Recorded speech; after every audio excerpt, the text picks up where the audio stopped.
नमस्कार, प्रादेशिक समाचार के साथ मैं चंदन कुमार कौंडिल्य। पहले मुख्य समाचार। डिजिटल इंडिया कार्यक्रम के 6 वर्ष पूरा होने पर प्रधानमंत्री ने लाभुकों से की बात, कहा लोगों को सशक्त बनाना और सेवाओं को सुलभ बनाना है उद्देश्य। राज्य में स्वास्थ्य सुरक्षा सप्ताह में दी गई छूट आज से लागू, रात 8 बजे तक खुलेंगी दुकानें, बसें भी चलेंगी। वहीं राज्य में कोरोना से स्वस्थ होने की दर बढ़कर हुई 98% से अधिक, एक्टिव मरीजों की संख्या है 914। और राष्ट्रपति और उपराष्ट्रपति प्रधानमंत्री ने डॉक्टर्स दिवस पर चिकित्सकों को दी शुभकामनाएं। और समाचारों से पहले एक जरूरी संदेश।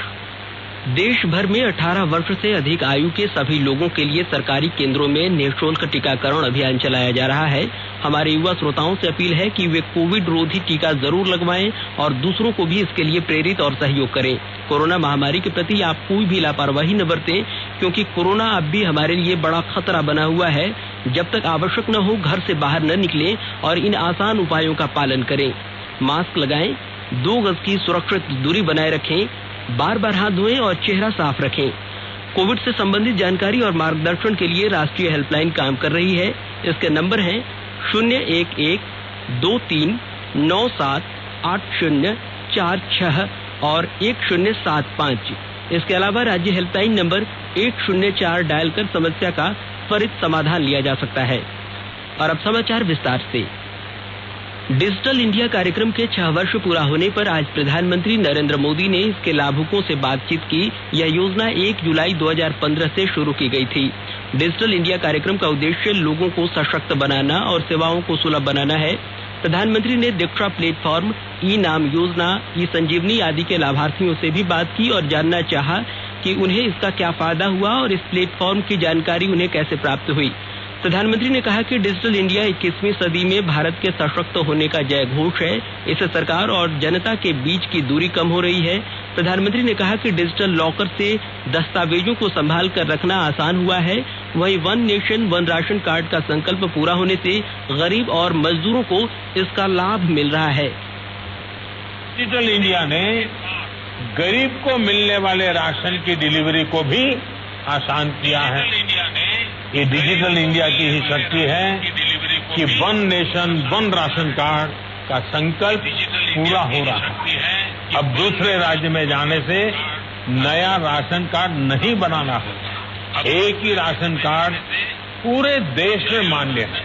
इस कोरोना काल में जो डिजिटल सॉल्यूशन भारत ने तैयार किए हैं, वो आज पूरी दुनिया में चर्चा का भी विषय है और आकर्षण का भी विषय है। दुनिया के सबसे बड़े डिजिटल कॉन्टैक्ट ट्रेसिंग ऐप में से एक आरोग्य सेतु का कोरोना संक्रमण को रोकने में। वहीं प्रधानमंत्री ने कहा कि डिजिटल इंडिया अभियान ने काम को आसान बना दिया है। डीबीटी के माध्यम से बड़ी संख्या में लाभुकों को राहत पहुंचाई गई है। कोरोना काल में डिजिटल इंडिया के लाभ को सभी ने देखा है। इधर देश भर में पिछले 24 घंटों के दौरान 27,60,000 से अधिक कोविड टीके लगाए गए हैं। इसके साथ ही राष्ट्रव्यापी टीकाकरण अभियान के तहत अब तक 33 करोड़ 57 लाख से अधिक टीके लगाए जा चुके हैं। स्वास्थ्य मंत्रालय ने बताया कि पिछले 24 घंटों के दौरान 48,786 कोविड के नए मामलों की पुष्टि हुई है। वहीं सक्रिय मामलों की संख्या कम हो रही है और यह 5,23,257 रह गई है। इधर संक्रमण की दर 1.72% है और पिछले 24 घंटे के दौरान 61,588 मरीज स्वस्थ भी हुए हैं। वहीं अब तक 2,94,88,000 से अधिक रोगी स्वस्थ हो चुके हैं। स्वस्थ होने वालों की दर 96.97% हो गई है। इस दौरान 1005 लोगों की मृत्यु भी हुई है। मंत्रालय ने बताया कि जांच का दायरा बढ़ाया गया है। कुल 41 करोड़ 20 लाख कोविड नमूनों की जांच की जा चुकी है। वहीं कल 19,21,000 कोविड जांच की गई। इधर राज्य सरकार स्वास्थ्य सुरक्षा सप्ताह में दी गई छूट आज से लागू हो गई है। कल आपदा प्रबंधन प्राधिकार की बैठक में यह निर्णय लिया गया कि आज से राज्य में रात 8 बजे तक दुकानें खुलेंगी। राज्य के अंदर बस सेवा शुरू की जाएगी। परिवहन विभाग द्वारा तय नियम के अनुसार यात्री बैठाए जा सकेंगे। दूसरे राज्यों के लिए बसें अभी नहीं चलेंगी। निजी वाहनों से राज्य के अंदर कहीं भी आने जाने के लिए ई पास की अनिवार्यता को समाप्त कर दिया गया है। वहीं दूसरे राज्यों से झारखंड आने या झारखंड से दूसरे राज्यों में जाने के लिए ई पास आवश्यक होगा। सभी सरकारी और निजी कार्यालय 50% मानव संसाधन के साथ खुल सकेंगे। शादी विवाह जैसे समारोहों में अब 50 लोगों के उपस्थित होने की अनुमति दे दी गई है। सिनेमा हॉल, मल्टीप्लेक्स और रेस्टोरेंट भी 50% क्षमता के साथ खुलेंगे। जारी किए गए दिशा निर्देशों के अनुसार समस्त शैक्षणिक संस्थान अब भी बंद रहेंगे। मेला प्रदर्शनी पर रोक जारी रहेगी और 50 व्यक्ति से अधिक के जमा होने पर प्रतिबंध जारी रहेगा। शनिवार को रात 8 बजे से सोमवार की सुबह 6 बजे तक सभी दुकानें बंद रहेंगी। इस दौरान दवा और दूध की दुकानें खुली रहेंगी। इधर राज्य में कोरोना के 914 एक्टिव केस हैं। अब तक 99,83,000 से अधिक लोग कोरोना की जांच की गई है। 3,39,000 से अधिक लोग इलाज के बाद स्वस्थ हुए हैं। वहीं रांची जिले में 252, पूर्वी सिंहभूम जिले में कोरोना के 108 मरीज, सिमडेगा में 92, हजारीबाग में 58 और बोकारो में 46 एक्टिव केस हैं। राज्य में स्वस्थ होने की दर बढ़कर 98.25% हो गई है। वहीं राज्य में 3,45,500 से अधिक एक्टिव केस हैं। राज्य में अब तक 57 लाख से अधिक लोगों को टीके की पहली डोज दी गई है। वहीं 10,58,000 लोगों को टीके की दोनों डोज दिए जा चुके हैं। केंद्र सरकार कोविड महामारी के दौरान लोगों की सुविधा के लिए बनाई गई राष्ट्रीय स्तर की हेल्पलाइन नंबर के बारे में लोगों को जागरूक कर रही है। सूचना और प्रसारण मंत्रालय अपने विभिन्न विभागों के माध्यम से इन हेल्पलाइन नंबरों के बारे में जागरूकता बढ़ा रहे हैं। विभिन्न हेल्पलाइन नंबर इस प्रकार हैं। कोविड संबंधी सवालों के जवाब देने के लिए स्वास्थ्य और परिवार कल्याण मंत्रालय की हेल्पलाइन है 1075। वहीं राज्य हेल्पलाइन नंबर है 104। महिला और बाल विकास मंत्रालय की चाइल्ड हेल्पलाइन नंबर है 1098। वरिष्ठ नागरिकों के लिए सामाजिक न्याय और अधिकारिता मंत्रालय की हेल्पलाइन नंबर है 14567। मनोवैज्ञानिक सहायता के लिए राष्ट्रीय मानसिक स्वास्थ्य और तंत्रिका विज्ञान संस्थान निमहांस का नंबर है 080461100007 और आयुष कोविड परामर्श हेल्पलाइन नंबर है 14443 और MyGov WhatsApp app help desk number है 9013151515। रेलवे ने देश के विभिन्न राज्यों में 35,000 टन से अधिक तरल चिकित्सा ऑक्सीजन पहुंचाने की उपलब्धि हासिल की है। रेल मंत्रालय ने कहा है कि अब तक 477 ऑक्सीजन एक्सप्रेस ने अपनी यात्रा पूरी की है और 15 राज्यों को राहत पहुंचाई है।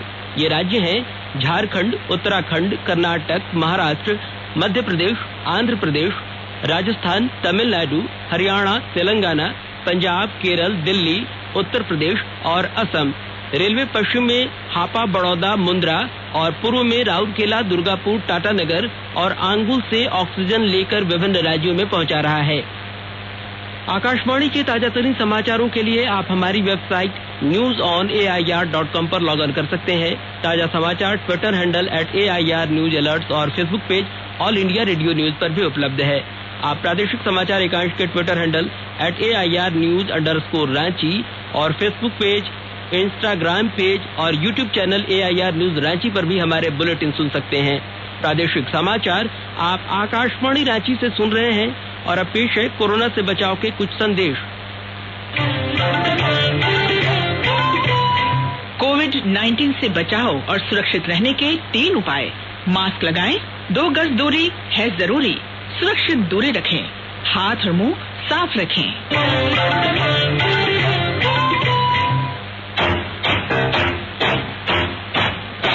चलो मिलकर एक शुरुआत करें, चलो एक फैसला आज करें, मास्क नहीं तो टोकेंगे, कोरोना को रोकेंगे, चलो एक वादा करते हैं, चलो कुछ वादा करते हैं, मास्क नहीं तो टोकेंगे, कोरोना को रोकेंगे। भारत सरकार द्वारा जनहित में जारी। प्रादेशिक समाचार में आपका एक बार फिर से स्वागत है। पर्यावरण और वन मंत्री प्रकाश जावड़ेकर ने कहा है कि भारत ने 2030 तक 2.5 अरब टन कार्बन उत्सर्जन के बराबर अतिरिक्त वन लगाने का लक्ष्य रखा है। उन्होंने कहा है कि पिछले 7 वर्षों में वनों के भीतर और बाहर वृक्ष क्षेत्र 15,000 वर्ग किलोमीटर बढ़ा है। श्री जावड़ेकर ने अपने निवास पर पारिजात का पौधा लगाकर पौधारोपण अभियान की शुरुआत की। उन्होंने लोगों से पौधा लगाने और उनकी देखभाल करने की अपील की। वन महोत्सव देश की स्वतंत्रता के कुछ वर्षों के बाद ही शुरू हुआ था। तत्कालीन पर्यावरण मंत्री रफी अहमद किदवई ने 1950 में सबसे पहला वन महोत्सव मनाया था। इसका उद्देश्य पेड़ों की कटाई के कारण वन्य जीव और वनवासियों पर पड़ने वाले असर के बारे में जागरूकता लाना है। देश का सबसे पुराना वाणिज्यिक bank state bank of India आज अपनी 66वीं वर्षगांठ मना रहा है। इसकी उत्पत्ति 1806 में स्थापित बैंक ऑफ कलकत्ता से इंपीरियल बैंक ऑफ इंडिया के जरिए हुई। 1955 में बैंक ऑफ मद्रास का 2 अन्य प्रेसिडेंसी बैंकों बैंक ऑफ कलकत्ता और बैंक ऑफ बॉम्बे में विलय करके स्टेट बैंक ऑफ इंडिया की स्थापना की गई। भारतीय स्टेट बैंक बहुराष्ट्रीय सार्वजनिक क्षेत्र बैंकिंग और वित्तीय सेवाएं प्रदान करने वाला सांविधिक निकाय है, जिसका मुख्यालय मुंबई में है। पटना बरकाकाना स्पेशल ट्रेन पटना गया सेक्शन में नदौल जहानाबाद खंड में एक ट्रक की पटरी पर घुस जाने के कारण दुर्घटनाग्रस्त हो गई। रेलवे के जनसंपर्क पदाधिकारी राजेश कुमार ने बताया कि रेलगाड़ी के सभी यात्री सुरक्षित हैं। घायल ट्रक ड्राइवर को इलाज के लिए अस्पताल में भर्ती कराया गया है। वहीं दुर्घटना के कारण रेलगाड़ियों का परिचालन रोक दिया गया, जिसके कारण रांची पटना और पटना रांची विशेष ट्रेन का परिचालन प्रभावित हुआ है। दानापुर के उपमंडल रेल प्रबंधक ने अधिकारियों के साथ घटनास्थल का जायजा लिया और ट्रैक से दुर्घटनाग्रस्त ट्रक को हटवाया। केंद्र सरकार ने खाद्य तेल के मूल्यों में कमी लाने और उपभोक्ताओं को राहत पहुंचाने के लिए कच्चे पाम ऑयल पर शुल्क में 5% की कटौती की है। रिफाइंड पाम ऑयल के मूल्यों में कमी लाने के लिए खाद्य और सार्वजनिक वितरण विभाग ने आरबीडी पाम ऑयल के आयात से प्रतिबंध हटाने और इसे आयात की मुक्त श्रेणी में रखने की अनुशंसा की है। राष्ट्रपति रामनाथ कोविंद, उपराष्ट्रपति एम वेंकैया नायडू और प्रधानमंत्री नरेंद्र मोदी ने डॉक्टर्स दिवस पर शुभकामनाएं दी हैं। राष्ट्रपति कोविंद ने एक ट्वीट में कहा कि यह दिवस रोगों के उपचार के प्रति समर्पण के लिए चिकित्सकों का आभार व्यक्त करने का दिन है। श्री कोविंद ने कहा कि कोविड महामारी के दौरान डॉक्टरों ने ड्यूटी की सीमाओं से परे जाकर अपनी सेवाएं दी। पूरा देश इन निस्वार्थ देवदूतों का ऋणी है। वहीं उपराष्ट्रपति एम वेंकैया नायडू ने अपने जीवन जोखिम में डालकर लोगों की जान बचाने वाले प्रत्येक डॉक्टर सदस्य को नमन किया है। श्री नायडू ने एक ट्वीट में कहा कि इस महामारी का डॉक्टरों और उनके परिवारों पर अत्यधिक दबाव रहा। वहीं प्रधानमंत्री नरेंद्र मोदी ने डॉक्टर्स दिवस के अवसर पर सभी डॉक्टरों को बधाई दी है। एक ट्वीट में श्री मोदी ने कहा कि चिकित्सक की इस दुनिया में भारत की प्रगति सराहनीय है। श्री मोदी ने कहा कि ट्विटर हैंडल पर डॉक्टर्स डे के अवसर पर एक वीडियो भी पोस्ट किया है।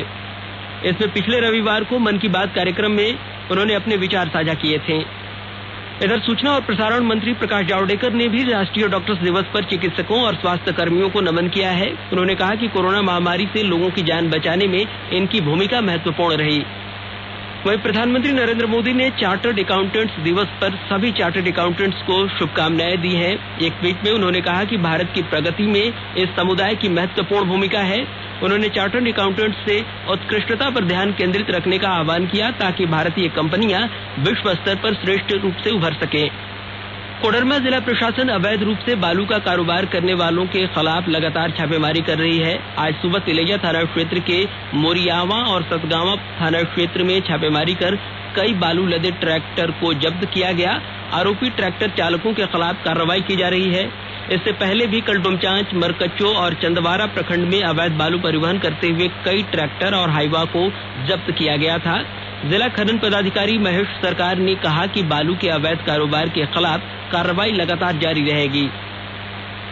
महिला भारतीय धावक दुती चंद ने विश्व रैंकिंग कोटा के जरिए 100 मीटर और 200 मीटर में टोक्यो ओलंपिक खेलों के लिए क्वालिफाई कर लिया है। 100 मीटर में दुती चंद का विश्व में 44वां और 200 मीटर में 51वां स्थान प्राप्त हुआ है। इसके चलते उन्हें टोक्यो ओलंपिक का पात्र समझा गया है। और अंत में मुख्य समाचार एक बार फिर। डिजिटल इंडिया कार्यक्रम के 6 वर्ष पूरा होने पर प्रधानमंत्री ने लाभुकों से की बात। कहा, लोगों को सशक्त बनाना और सेवाओं को सुलभ बनाना है उद्देश्य। स्वास्थ्य सुरक्षा सप्ताह में दी गई छूट आज से लागू। रात 8 बजे तक खुले रहेंगी दुकानें, बसें भी चलेंगी। राज्य में कोरोना से स्वस्थ होने की दर बढ़कर हुई 98% से अधिक। एक्टिव मरीजों की संख्या है 914। और राष्ट्रपति और उपराष्ट्रपति प्रधानमंत्री ने डॉक्टर्स दिवस पर चिकित्सकों को दी शुभकामनाएं। इसके साथ ही आकाशवाणी रांची से प्रादेशिक समाचार का यह बुलेटिन समाप्त हुआ। नमस्कार। घर में रहिए, सुरक्षित रहिए और सुनते रहिए आकाशवाणी।